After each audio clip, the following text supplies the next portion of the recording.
Hello everyone, आप सबका become academic champion पर स्वागत है। तो आज हम मौलिक अधिकार के टॉप 75 क्वेश्चन को देखने वाले हैं। तो वीडियो को लास्ट तक जरूर देखिएगा और इसके बाद भी जो भी बचा हुआ क्वेश्चन है वो और आगे आपका पार्ट 2 में आ जाएगा। तो चलिए शुरुआत करते हैं। हमारा पहला प्रश्न है, मौलिक अधिकार संविधान के किस भाग में वर्णित है? तो हमारा आंसर हो जाएगा भाग 3 में वर्णित है। Option number B correct answer है, भाग 3। अगला प्रश्न देखिए, भारत के संविधान का भाग 3 का संबंध है। तो भाग 3 का संबंध किससे है? तो मूल अधिकारों से। ऑप्शन नंबर सी मूल अधिकार करेक्ट आंसर हो जाएगा। अगला प्रश्न देखिए, मूल अधिकारों का सर्वप्रथम देश में संवैधानिक मान्यता प्रदान की गई, मतलब किस देश में? तो संयुक्त राज्य अमेरिका में। Option number B correct answer हो जाएगा, संयुक्त राज्य अमेरिका। अगला प्रश्न देखिए, भारतीय नागरिकों के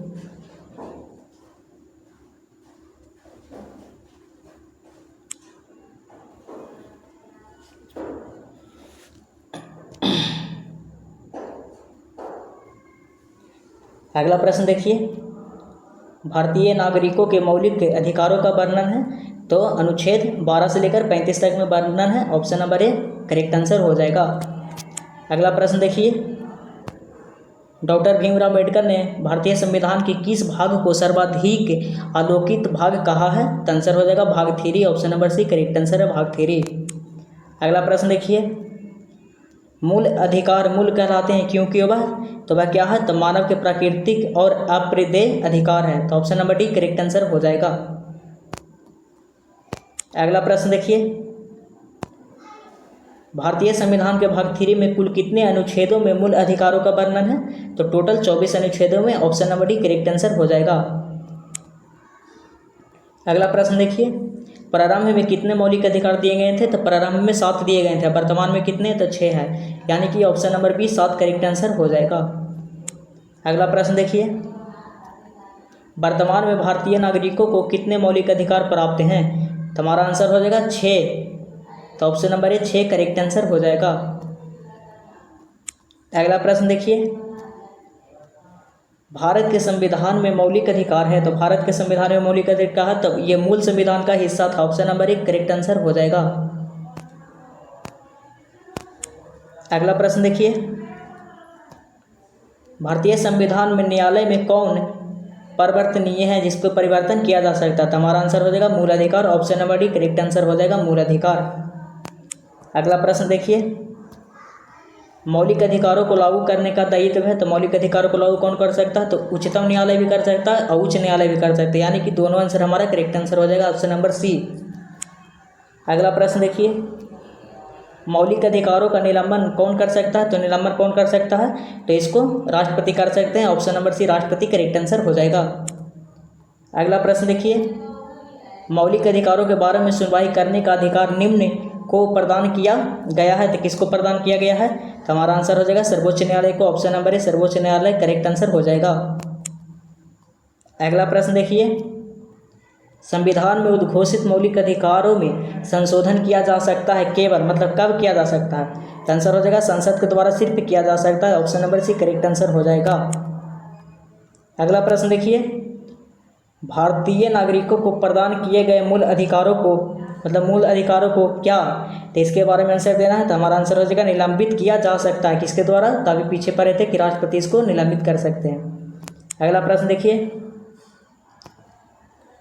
निम्नलिखित में से कौन से मामले उच्च न्यायालय तथा उच्चतम न्यायालय की अधिकारिता में आते हैं? मतलब कौन से मामले आते हैं? तो हमारा आंसर हो जाएगा मूल अधिकार का प्रवर्तन का जो मामला होता है वो होता है। Option number C correct answer हो जाएगा। अगला प्रश्न देखिए, भारतीय संविधान के अंतर्गत मूल अधिकारों का संरक्षक कौन है? तो मूल अधिकारों का संरक्षक कौन है? तो हमारा आंसर हो जाएगा न्यायपालिका है। ऑप्शन नंबर सी न्यायपालिका करेक्ट आंसर हो जाएगा। अगला प्रश्न देखिए, मौलिक अधिकारों के निलंबन का आदेश कौन दे सकता है? तो पीछे पढ़े थे कि राष्ट्रपति निलंबित कर सकते हैं, तो आदेश भी यही देंगे, यानी कि डी करेक्ट आंसर हो जाएगा। अगला प्रश्न देखिए, मूल अधिकारों पर आवश्यक प्रतिबंध लगाने का अधिकार किसको है? तो संसद को है। ऑप्शन नंबर बी संसद करेक्ट आंसर हो जाएगा। अगला प्रश्न देखिए, मौलिक अधिकारों का प्रमुख उद्देश्य है। तो प्रमुख उद्देश्य क्या है? तो व्यक्तिगत स्वतंत्रता को सुनिश्चित करना। Option number B correct answer हो जाएगा। अगला प्रश्न देखिए, मूल अधिकारों को परिवर्तित करने का शक्ति प्राप्त है, मतलब किसको शक्ति प्राप्त है? तो आंसर हो जाएगा उच्चतम एवं उच्च न्यायालय को। Option number D correct answer हो जाएगा, पीछे आ चुका है। नेक्स्ट में देखिए, भारतीय संविधान में प्रदत्त मूलभूत अधिकारों को निलंबित करने वाली सत्ता है, मतलब कौन निलंबित कर सकता है? तो आंसर हो जाएगा राष्ट्रपति। ऑप्शन नंबर डी राष्ट्रपति करेक्ट आंसर हो जाएगा। अगला प्रश्न देखिए, भारत में मौलिक अधिकारों के संबंध में निम्नलिखित वक्तव्यों पर विचार करिए। तो यह राज्यकृति के विरुद्ध एक गारंटी है, यह संविधान के भाग 3 में सूचित है, ये तो सही लग रहा है। वे सामाजिक, आर्थिक, राजनीतिक आय सुनिश्चित करते हैं, और यह यूसे में अधिकारों के बिल भांति है। तो इसका ऑप्शन देख लेते हैं, क्या दिया है। तो हमारा आंसर हो जाएगा सिर्फ ए और 2 ही सही है, सिर्फ ए और 2 सही हो जाएगा। अगला प्रश्न देखिए,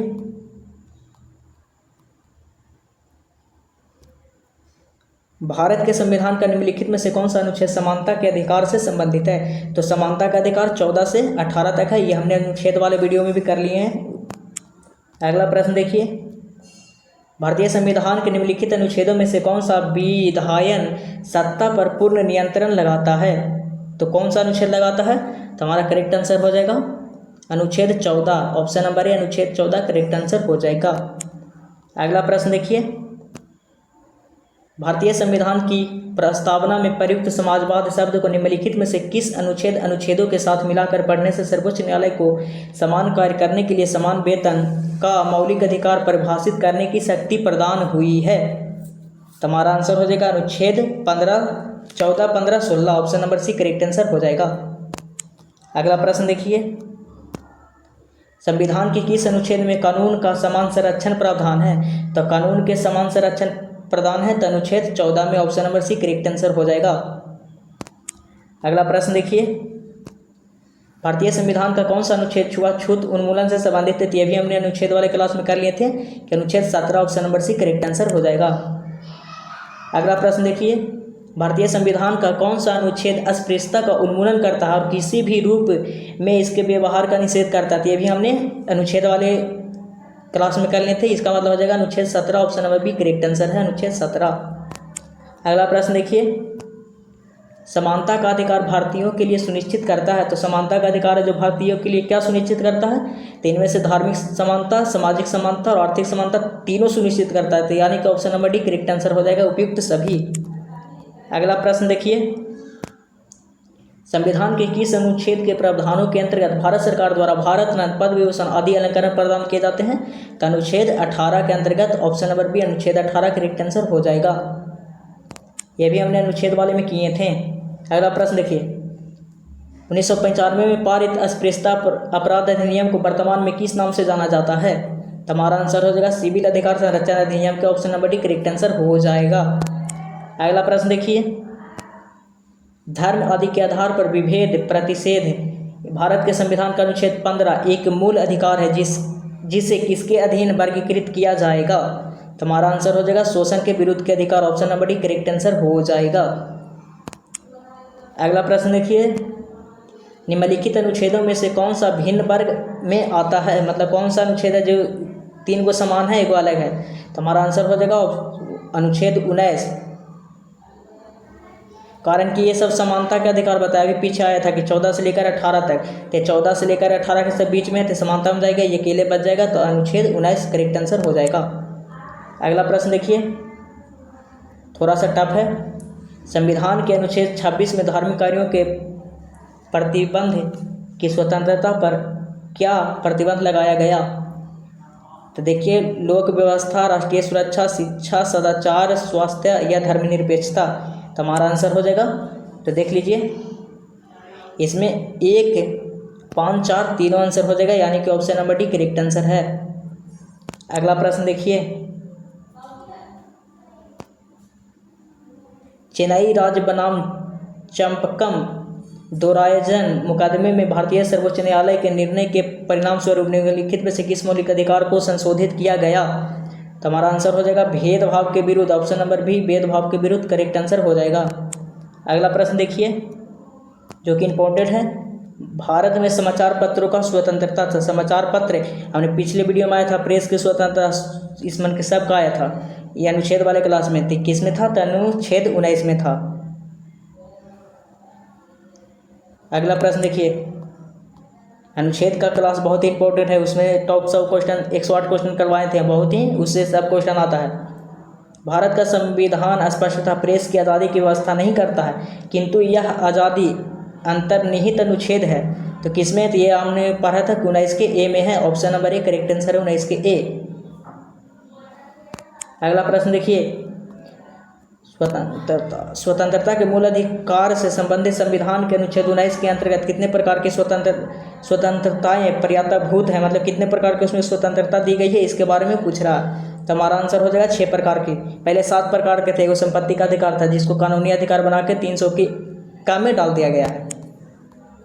अगला प्रश्न देखिए, स्वतंत्रता का अधिकार संविधान के किन अनुच्छेदों में वर्णित है? तो स्वतंत्रता अधिकार किन अनुच्छेदों में वर्णित है? तो हमारा हो जाएगा 19 से लेकर 22 तक। Option number B correct answer हो जाएगा। अगला प्रश्न देखिए, अनुच्छेद 19 में वर्णित स्वतंत्रता निम्नलिखित में से किसको प्राप्त है? तो किसको प्राप्त है? तो हमारा आंसर हो जाएगा केवल भारतीय नागरिकों को। Option number C correct answer हो जाएगा। अगला प्रश्न देखिए, भारतीय संविधान का अनुच्छेद 21 निम्नलिखित में से किसके विरुद्ध संरक्षण प्रदान करता है? तो हमारा आंसर हो जाएगा कार्यपालिका तथा विधायिका दोनों के विरुद्ध। Option number D correct answer हो जाएगा। अगला प्रश्न देखिए, भारत के संविधान का निम्नलिखित में से कौन सा अनुच्छेद प्रेस की स्वतंत्रता से संबंधित है? तो अनुच्छेद 19 3-4 बार आ गया, अनुच्छेद का भी क्लास में ये करवा दिए थे। अगला प्रश्न देखिए, निम्नलिखित में नागरिकों का स्वतंत्रता संबंधी सही अधिकार कौन है? तो हमारा आंसर हो जाएगा भाषण तथा विचार व्यक्त करने की स्वतंत्रता। Option number C correct answer हो जाएगा। अगला प्रश्न देखिए, प्रेस की स्वतंत्रता किस अधिकार में निहित है? तो प्रेस की स्वतंत्रता जो किस अधिकार में निहित है? तो हमारा आंसर हो जाएगा संघ निर्माण की स्वतंत्रता में। Option number C correct answer हो जाएगा। अगला प्रश्न देखिए, निम्नलिखित में से कौन मौलिक अधिकार नहीं है? तो कौन मौलिक अधिकार नहीं है बताइए? तो आंसर हो जाएगा हड़ताल पर जाने का अधिकार, ये मौलिक अधिकार नहीं है। Option number C correct answer हो जाएगा। अगला प्रश्न देखिए, भारतीय संविधान का कौन सा अनुच्छेद व्यक्ति के विदेश यात्रा के अधिकार को संरक्षण प्रदान करता है? तो अनुच्छेद 19। Option number B correct answer हो जाएगा। अगला प्रश्न देखिए, थोड़ा टफ है लेकिन आसान है। निम्नलिखित वक्तव्यों पर विचार करें। किसी को राष्ट्रगान के लिए बाध्य नहीं किया जा सकता है, क्योंकि इसके वाक्य स्वतंत्र और अभिव्यक्ति के अधिकार का उल्लंघन होगा। ठीक है, ये सही है। इससे अंतःकरण और धर्म के अवैध रूप से आचरण और प्रचार करने की स्वतंत्रता का अधिकार का उल्लंघन होगा, ये भी सही है। राष्ट्रीय गीत गाने के लिए किसी को बाध्य करने वाला कोई विविध उपबंध नहीं है, तो ये हमारा गलत हो जाएगा। ये दोनों सही है, मतलब ऑप्शन नंबर यही हमारा करेक्ट आंसर हो जाएगा। 1 और 2 सही है। अगला प्रश्न देखिए, निम्नलिखित में से किन है सर्वोच्च न्यायालय ने मौलिक अधिकार के रूप में मान्यता दी? तो आवास का अधिकार गया, विदेश यात्रा ये सही है, समान कार्य के लिए समान वेतन, तो ये भी हमारा सही है, यानी कि हमारा हो जाएगा 2 और 3 सही हो जाएगा। ऑप्शन नंबर बी 2 और 3 करेक्ट आंसर है। अगला प्रश्न देखिए, भारतीय संविधान में प्रदत्त स्वतंत्रता का अधिकार के संबंध में निम्नलिखित में से कौन सा सत्य नहीं है? तो कौन सा सत्य नहीं है? तो भाषण एवं व्यक्ति की अवधि स्वतंत्रता, ये सही नहीं है, यानी कि ऑप्शन नंबर 1 करेक्ट आंसर हो जाएगा। अगला प्रश्न देखिए, संविधान के किन अनुच्छेदों में शोषण के विरुद्ध अधिकार वर्णित है? तो किन अनुच्छेद में? तो 23-24 में। Option number C correct answer हो जाएगा 23-24। अगला प्रश्न देखिए, मौलिक अधिकारों के अंतर्गत कौन सा अनुच्छेद बच्चों के शोषण से संबंधित है? तो बच्चों के शोषण से संबंधित है, ये भी हमने करवा दिए थे अनुच्छेद वाले क्लास में। तो हमारा आंसर हो जाएगा अनुच्छेद 24। Option number D correct answer हो जाएगा। भारतीय संविधान का कौन सा अनुच्छेद 14 वर्ष से कम आयु के बच्चों को कारखाने आदि में नियोजित करने से रोकता है? तो हमारा आंसर हो जाएगा अनुच्छेद 24। ऑप्शन नंबर ए अनुच्छेद 24 करेक्ट आंसर हो जाएगा। अगला प्रश्न देखिए, कारखानों अथवा खानों में कोई व्यक्ति नियुक्त नहीं किया जा सकता जब तक कि उसकी आयु कम से कम कितनी वर्ष ना हो? तो अभी पीछे आया था कि 14 वर्ष। Option number B correct answer हो जाएगा 14 वर्ष। अगला प्रश्न देखिए, सारे इंपॉर्टेंट, इससे बाहर मौलिक अधिकार से क्वेश्चन नहीं आएंगे आपके। तो भारतीय संविधान के अनुसार किसी भी व्यक्ति को जिसे गिरफ्तार अथवा बंदी किया जाता है सबसे नज़दीकी मजिस्ट्रेट के समक्ष उपस्थित करना होगा। मतलब कितने घंटे में करना होगा ये पूछ रहा है आपसे। तो हमारा आंसर हो जाएगा 24 घंटे के अंदर। Option number B correct answer हो जाएगा 24 घंटे। अगला प्रश्न देखिए, 14 वर्ष से कम आयु के बहुत से गरीब बच्चे पटाखे बनाने वाले कारखाने में काम करते हैं। इन कारखानों में बच्चों को काम देने से किस मौलिक अधिकार का हनन होता है? तो क्या हो जाएगा? तो शोषण के विरुद्ध के अधिकार का हनन होता है। Option number B correct answer हो जाएगा। अगला प्रश्न देखिए, निम्नलिखित में से किस अनुच्छेद में कहा गया है कि किसी भी व्यक्ति को एक के अपराध के लिए एक बार से अधिक अभियोजित नहीं किया जाएगा? हमारा आंसर हो जाएगा अनुच्छेद 20 में। ऑप्शन नंबर ए अनुच्छेद 20 करेक्ट आंसर हो जाएगा। अगला प्रश्न देखिए, भारतीय संविधान कोई अपराध किए जाने के लिए किसी सामान्य व्यक्ति को जिसे किसी सामान्य विधि के अंतर्गत गिरफ्तार किया गया हो निम्नलिखित में से कौन सा अधिकार प्रदान करता है? तो हमारा आंसर हो जाएगा गिरफ्तार का कारण शीघ्रता से जानने का अधिकार। ये भी सही है। अपनी रुचि के अनुरूप वकील से परामर्श लेने एवं बचाव करने का अधिकार। ये भी सही है। गिरफ्तार के 24 घंटे के अंदर पीछे आया था मजिस्ट्रेट के समक्ष प्रस्तुत करने का अधिकार। ये भी सही है। मतलब इनमें से सभी हो जाएगा। ऑप्शन नंबर डी सभी करेक्ट आंसर है। अगला प्रश्न देखिए, धार्मिक स्वतंत्रता का अधिकार संविधान के किस अनुच्छेद में वर्णित है? तो धार्मिक स्वतंत्रता अधिकार किस अनुच्छेद में है? तो 25 से लेकर 30 में है। Option number D correct answer हो जाएगा। अगला प्रश्न देखिए, भारतीय संविधान के अनुच्छेद 25 का संबंध है। तो 25 का संबंध किससे है? तो धार्मिक स्वतंत्रता से। अभी हमने पढ़ा कि धार्मिक वाला इसी में है। तो ऑप्शन नंबर हो जाएगा सी करेक्ट आंसर है। अगला प्रश्न देखिए, 12 नंबर क्वेश्चन है, धार्मिक स्वतंत्रता के अधिकार में संविधान के अंतर्गत सम्मिलित है। तो क्या सम्मिलित है? तो हमारा आंसर हो जाएगा धर्म प्रचार के लिए अधिकार। ये भी सही है। सिखों के कृपाण धारण करने का अधिकार। ये भी सही है। राज्यों के समाज सुधारक विधि का निर्माण। ये भी सही है। मतलब 1, 2, 3 करेक्ट आंसर है। अगला प्रश्न देखिए, संविधान के किस अनुच्छेद द्वारा सिखों द्वारा कृपाण धारण करने धार्मिक स्वतंत्रता का अंग माना गया है? मतलब कृपाण धारण मतलब होता है कि दाढ़ी मूंछ रख सकते हैं, पगड़ी पहन सकते हैं, ये सब मतलब हुआ। तो किस में? तो अनुच्छेद 25 में। Option number B correct answer हो जाएगा। अगला प्रश्न देखिए, संविधान द्वारा प्रदत्त धार्मिक अधिकारों पर राज्य किन आधारों पर प्रतिबंध लगा सकता है? तो किस पे लगा सकता है? तो हमारा आंसर हो जाएगा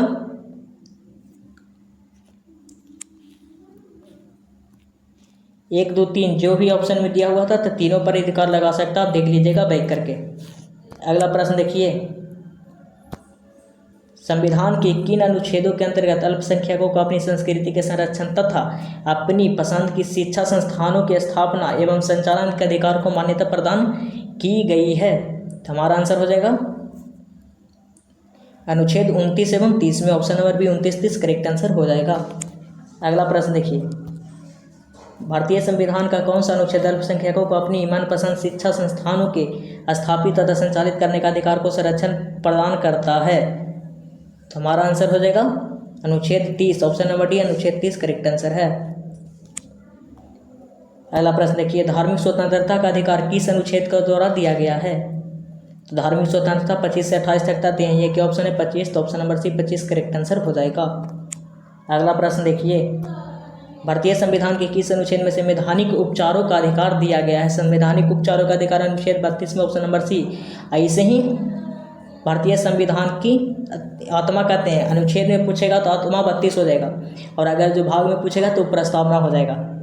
अगला प्रश्न देखिए, कंफ्यूज नहीं होना एग्जाम में जाके। निम्नलिखित मौलिक अधिकारों में से किसे डॉक्टर बी.आर. अम्बेडकर ने संविधान का हृदय एवं आत्मा की संज्ञा दी? तभी बताए थे कि उपचारों का अधिकार जो 32 में उसी को कहा था आत्मा। तो ये करेक्ट आंसर हो जाएगा संवैधानिक उपचारों के अधिकार। अगला प्रश्न देखिए, संवैधानिक उपचारों का अधिकार किन परिस्थितियों में निलंबित हो जाता है? तो किन परिस्थितियों में निलंबित हो जाता है? तो उपयुक्त सभी परिस्थितियों में। कौन कौन है? आपात की स्थिति की घोषणा के दौरान, सेना सदस्यों के संबंध में, और जब सैनिक विधि लागू हो तब। तीनों हमारा करेक्ट आंसर हो जाएगा। ऑप्शन नंबर डी सही है। अगला प्रश्न देखिए,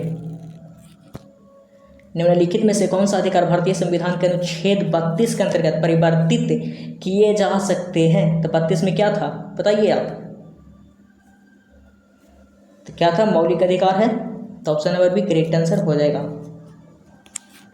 अगला प्रश्न देखिए, मौलिक अधिकारों को लागू करने के लिए निम्नोक्तम में किसी न्यायालय द्वारा जारी किया जा सकता है, मतलब क्या जारी किया जा सकता है? हमारा आंसर हो जाएगा समादेश, जिसको हम लोग रीट बोलते हैं। Option number C correct answer हो जाएगा, रीट जारी किया जा सकता है। अगला प्रश्न देखिए, व्यक्तिगत स्वतंत्रता के लिए निम्नलिखित में से कौन सी रीट याचिका दायर की जा सकती है? तो हमारा आंसर हो जाएगा बंदी प्रत्यक्षीकरण। Option number C correct answer हो जाएगा, बंदी प्रत्यक्षीकरण। अगला प्रश्न देखिए, कौन व्यक्तिगत स्वतंत्रता से संबंधित है? तो व्यक्तिगत स्वतंत्रता से कौन संबंधित है? तो बंदी प्रत्यक्षीकरण है। Option number A correct answer हो जाएगा। अगला प्रश्न देखिए, और आज के लास्ट प्रश्न देखिए, विभिन्न प्रकार के समावेश मतलब राइट जारी करने का अधिकार सर्वोच्च न्यायालय के अतिरिक्त निम्नलिखित में से किन किन न्यायालयों को प्राप्त है? ये आपसे क्वेश्चन पूछ रहा है। तो हमारा आंसर हो जाएगा राज्य के उच्च न्यायालय को भी प्रदान है। तो option number A correct answer हो जाएगा। अगर जो वीडियो अच्छी लगे हो तो वीडियो को लाइक जरूर करिएगा, शेयर जरूर करिएगा। थैंक यू, धन्यवाद। फिर मिलेंगे अगले वीडियो में।